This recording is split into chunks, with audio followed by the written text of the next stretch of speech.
How's it going, everyone? This is the Ultimate Gamer welcoming you to the House of Horror. Tonight's game we'll be talking about is Zombies Ate My Neighbors for both the 16-bit consoles, the Super Nintendo and the Sega Genesis.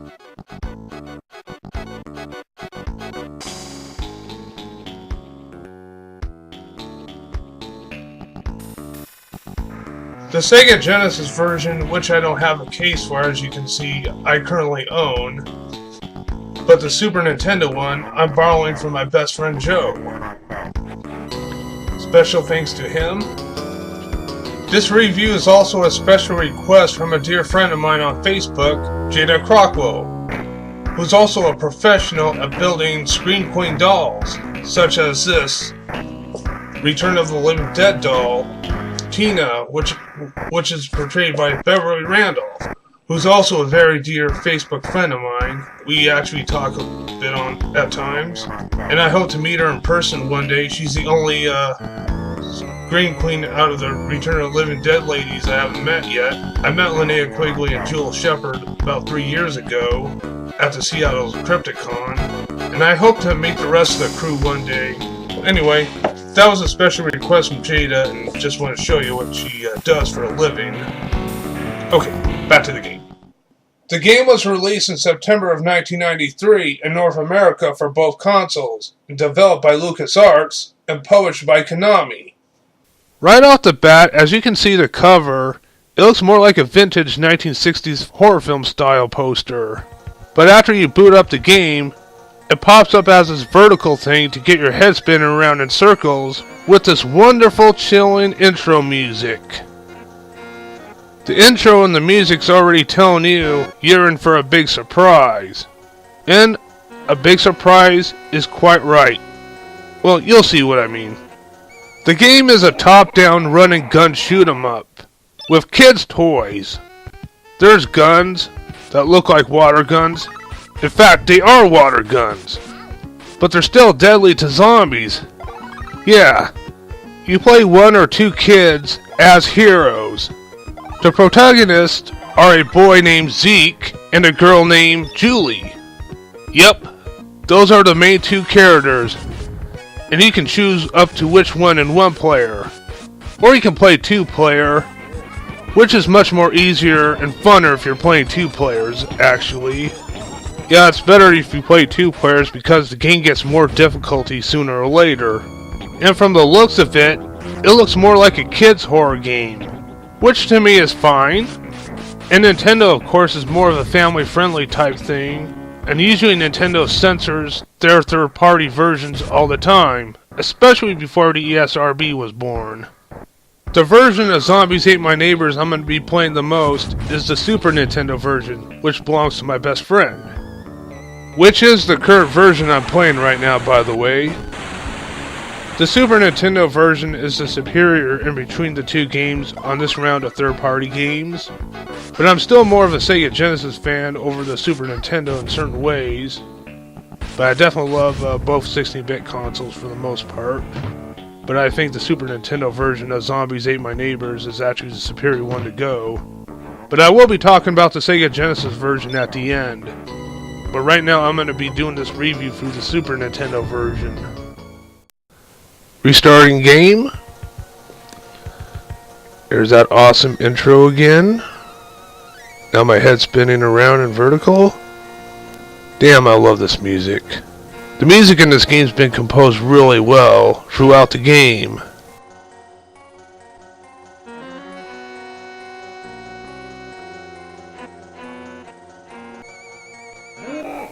Now selecting character. I think I'll be Julie this time.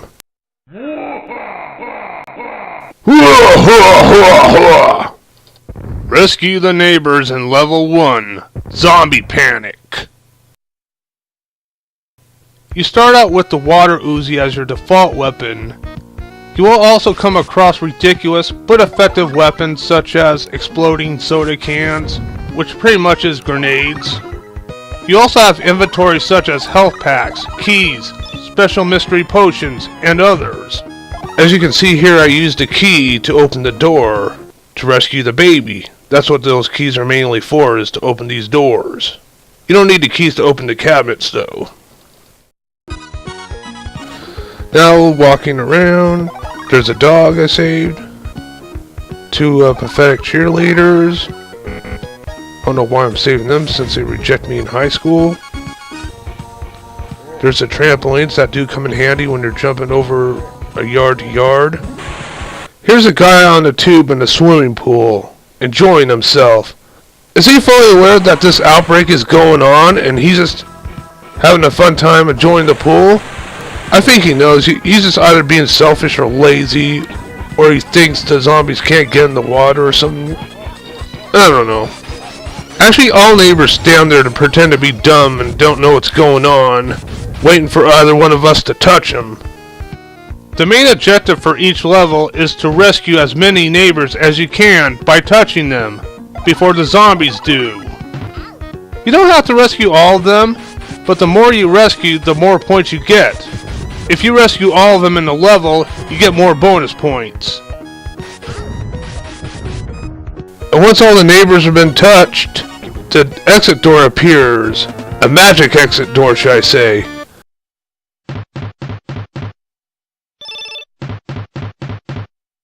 And it looks like in this level, I saved all the victims.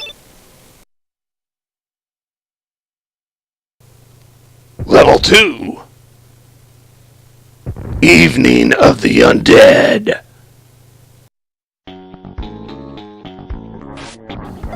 I can't believe it. I'm a kid who just saved an army man. I also picked up a rocket launcher, which is actually a real rocket launcher, by the way. It's basically the only closest thing to a real gun that we can get in the game. And a rocket launcher is certainly needed in some areas to have crack walls, because that way you can get through them. You can use a rocket launcher to get through them, just like using a bomb on a crack wall in Zelda. Well, usually crack walls in any game pretty much indicates that there's a hidden wall behind. Now you can see it's dawn now.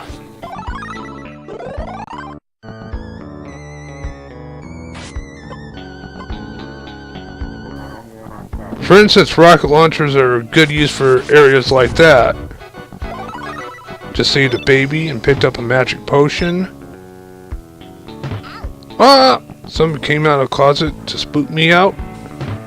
Yeah, sometimes these closets can be like death traps. Well, they only take 1 hit point away.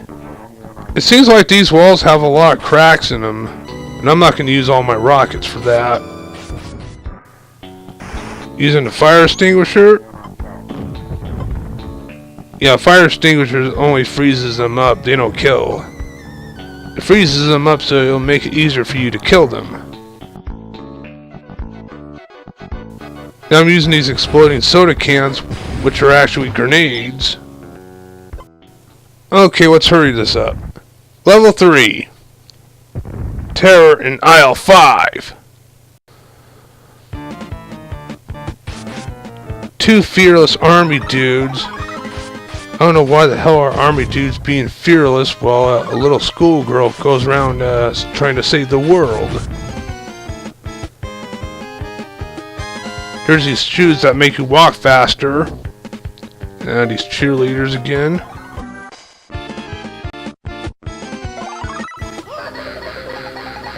What the hell? It's one of those evil dolls that came out of the toys. It's one of those evil dolls that came out of the packaging. And they can be a real pain in the ass to deal with, because after you kill them, they turn into walking flames. Well, depending on what weapon you're using. Yeah, this is where it starts becoming Now this is where the game starts becoming more difficult. See what I mean? After you kill them, they turn into walking flames. I don't know what the hell is that all about, but who knows? I'll give this potion a try. Oh my! Turned you into a big monster! It's kind of like in Rampage, when you take a special potion, you turn into a big monster. For a short period of time, that is. That way you can punch through any doors, especially locked doors. Or punch through crack walls. Or walls like that, so you can get by pretty quick.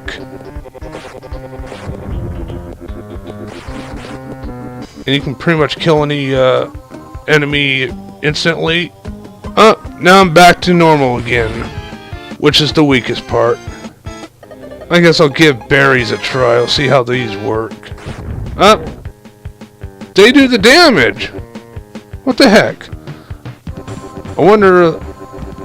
That one's that potion I just grabbed was a mystery potion. Now that would be more funny if those sausages would become weapons too. Yeah, that would be pretty funny if you can use a string of sausages and use that as a lasso and then tie it around the zombies and pull them in half.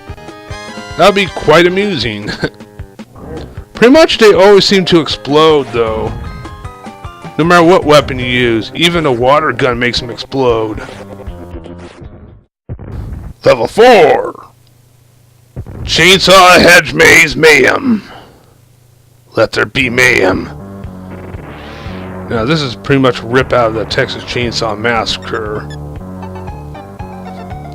Except there's more Leatherface look-alike dudes in here wielding the chainsaw.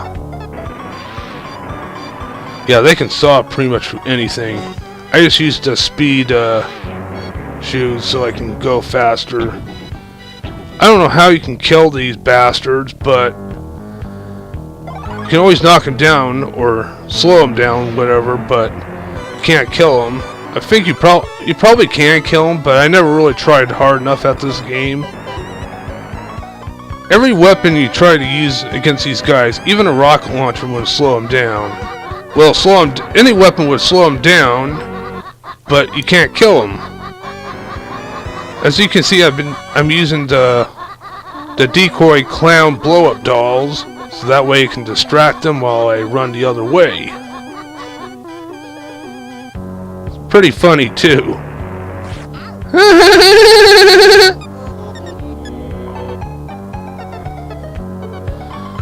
Yeah, you see these chainsaw dudes always swing around in circles. Oh, just kill the victim. Man, there's too many of these freaking things. Yeah, this is where the game gets really hard. In fact, it gets over the top ridiculously hard. Hardy har.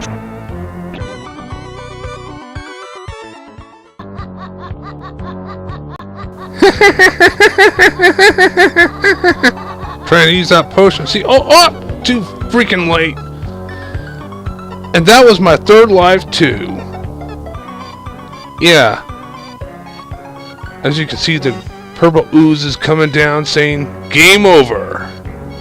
Yep, there's no continues in this game. And I'm pretty much done with the demonstration of going through levels. There's tons of levels in this game. Yeah, it even says so on the box. 55 undeadly levels. Especially for an unfair difficulty game that doesn't have continues.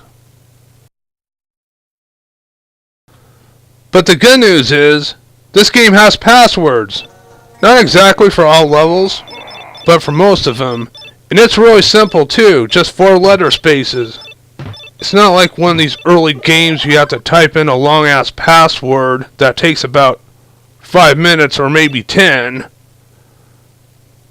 But the password system is great in this one. Now I used the password for level 5 to see what that one is. Weird Kids on the Block. Well, let's see what I just picked up. Like I said, I'm done going through level to level. I'm just going to show you what I'm basically going to show you what the game's most likely all about. As you can see, this level has a lot of clones of my character. This is starting to remind me of Invasion of the Body Snatchers.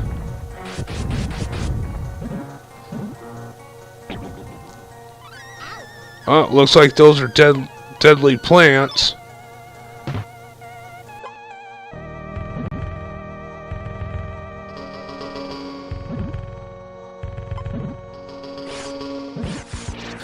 And that's what this spike weed whacker is for, is to trim down these plants that get in your way. It works on other enemies too. More shocking than level 5. Pyramid of Fear.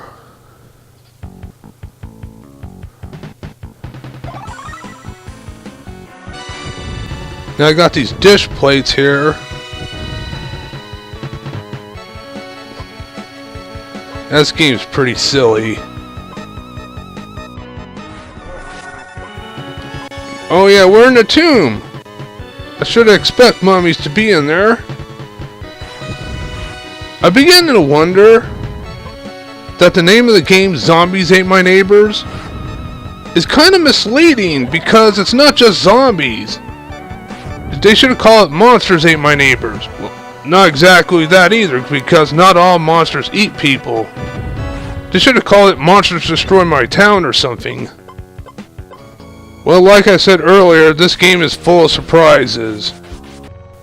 The game is not just about zombies. It has many other classic horror movie and horror creature references, just like Castlevania did.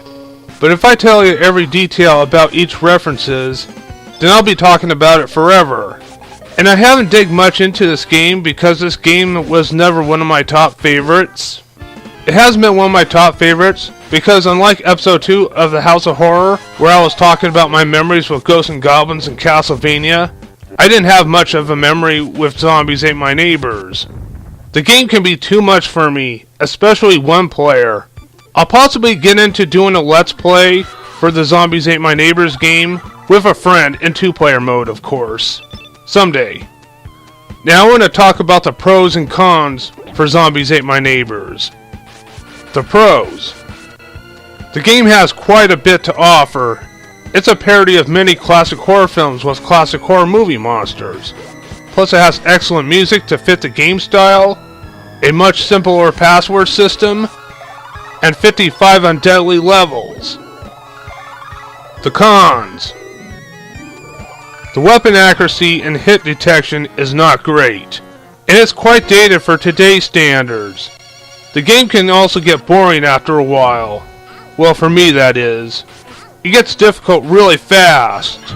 Even with a password to a different level doesn't always do any good because you start off with the weakest weapon in the game, the water gun. Just like level 1 and nothing else. I mean, you don't start off with any other weapon, that is. Well, those are the pros and cons that I know about. There could be more to it, but like I said before, I haven't checked every detail of the game. In fact, I haven't checked nearly every level of the game. But if I do Let's Plays, I might come up with more stuff to talk about. Especially with 2-player always helps, because I always like to have a second opinion on this end.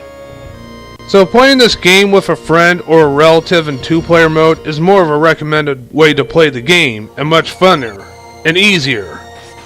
Better yet, play it off the emulator, or anything involving save states. Well, anyway, that was Zombies Ain't My Neighbors on the Super Nintendo. Now really quick, let's look at the Sega Genesis version and compare them both. Now as you can hear, the sound quality on the Genesis version is the weakest between the two, but still sounds good for what it is. The intro on the Genesis version is alright, but it doesn't sound or look as smooth as the intro on the Super Nintendo version. The Genesis version has options, but those options are for which controller to use. Yeah, during that time, the Genesis was upgrading their controller from 3-button to 6-button, mainly for fighting and wrestling games for starters, and for future games for more control. That's the only thing for options they have, is for an option of which controller to use. Nothing too special. The password system is the same, which is good, except for the difficulty. of course.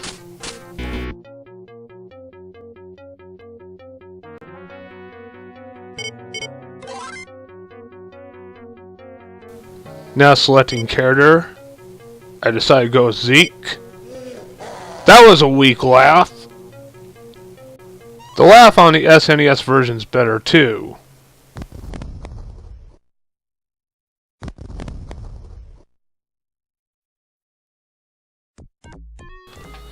Yeah, the music quality's still good, but then again, not as good as the SNES.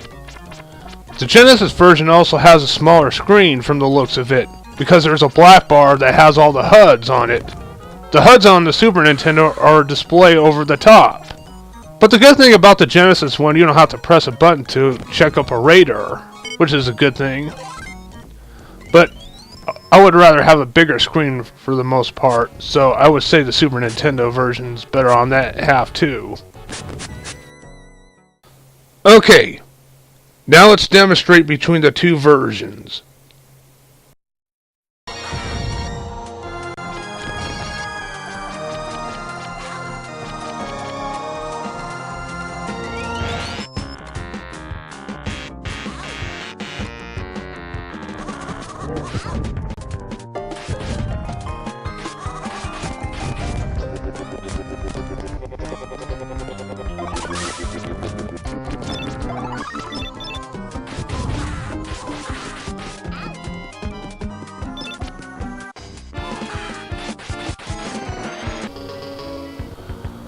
I would have to admit, the game over on the Genesis is a lot better because it's all red, which pretty much means blood.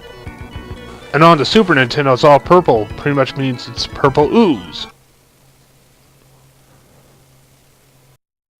But overall, the Super NES is the winner. Now the verdict. The game has a lot of interesting ideas involving not just zombies, but other classic horror and sci-fi monsters and elements.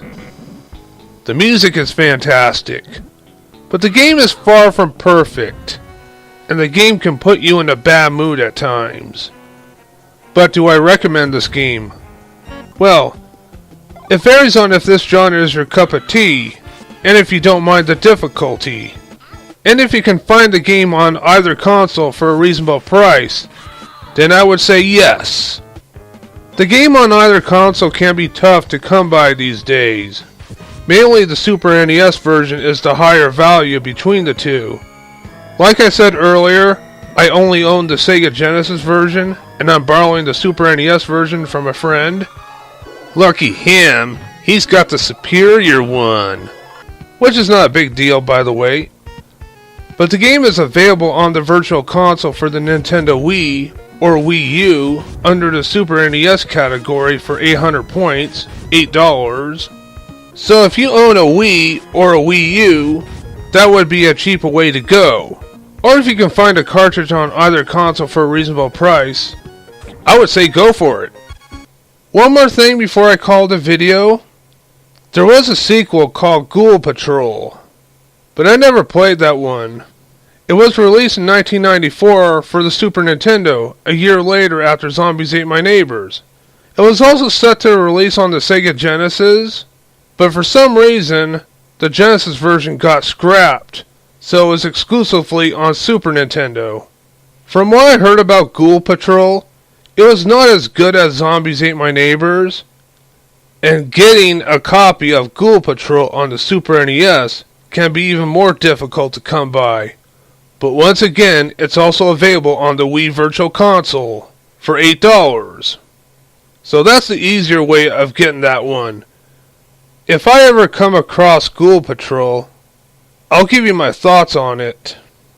But now it's time to wrap everything up. I hope you all enjoyed the video. Please do like, comment, and subscribe to my YouTube channel. Thank you very much everyone, and have a wonderful night. Ultramaniac Gamer out.